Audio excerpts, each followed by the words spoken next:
Good day, I'm Samantha Allen and this is your Jis News for Friday, December 27.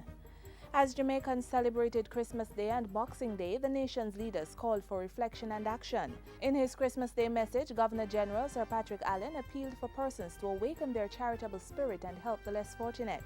It is in the midst of these unhappy situations we have the opportunity to give the gift of love, to shine a light in the darkness of despair, to share with others who are in need, to comfort those who are sad or lonely, and to lend a helping hand wherever possible. Prime Minister Portia Simpson-Miller called on Jamaicans to draw inspiration from the Christmas message of peace, love, and hope for mankind.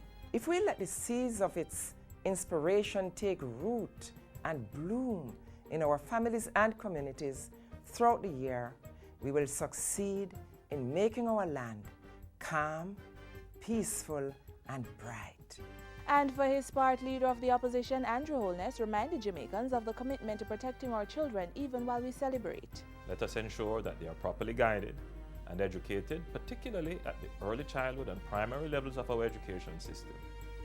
Only then can we be assured that they will be placed in a position to contribute meaningfully to the future development of our country.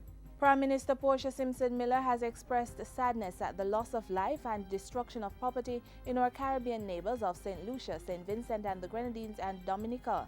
The islands have suffered the loss of life and destruction of property from flooding caused by a weather system that began affecting the region on Christmas Eve. In her message of condolence, the Prime Minister extended best wishes and the support of the government and people of Jamaica in the daunting task of cleanup, rehabilitation and reconstruction.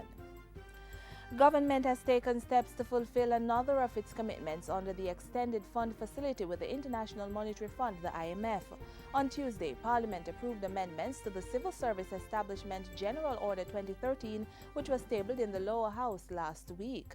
Minister with responsibility for the public service, Horace Daly, says the changes to established posts, salaries and abolished posts are among the strategies to reduce the country's wage to GDP ratio to 9% by financial year 2016-2017. Among other things, 130 new posts were created and 69 upgraded, while new salary scales were created for education officers, health groups and infirmary administration personnel. 51 posts across several ministries and departments were also abolished. And while the removal of posts don't really reduce your wage bill, if the posts are there not being used, there's a likelihood that they can be used. And therefore, in agreement with the ministries, departments and agencies, we have agreed to remove these posts which have been inactive for many years. As of next week, Thursday, persons can register their collateral, including non-traditional assets, with the Security Interests in Personal Property S.I.P.P registry. The company's Office of Jamaica will host the S.I.P.P registry, through which persons may register assets being tendered as collateral for securing loans under the S.I.P.P Act. These include intellectual property, motor vehicles, stocks and securities, and agricultural products, crops and machinery. The registry forms part of the secure transactions framework designed to modernize and improve commerce by expanding access to domestic credit while at the same time minimizing the risks of loan default. The new business registration form, more popularly known as the Super Form, will also become available next Thursday. With the introduction of the Super Form, you save time and cost, as the incorporation of a company or the registration of a business name will require only one trip, that is, to the company's office.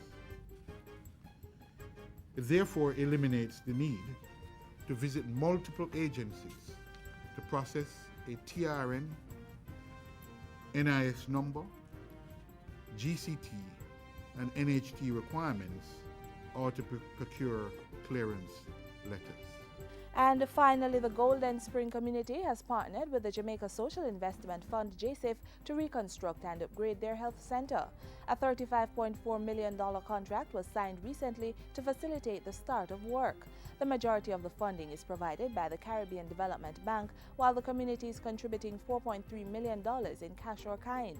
Health Minister Dr. Fenton Ferguson praised JSIP and the residents for taking the initiative. The Social Investment Fund's managing director said the project complemented government's policy to strengthen the primary healthcare system and lessen the burden placed on hospitals across the island.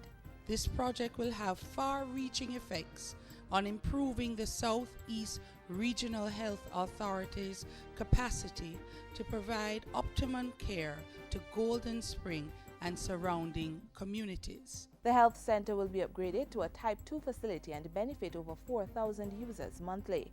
And that's it for JIS News Today. I'm Samantha Allen. Thanks for watching.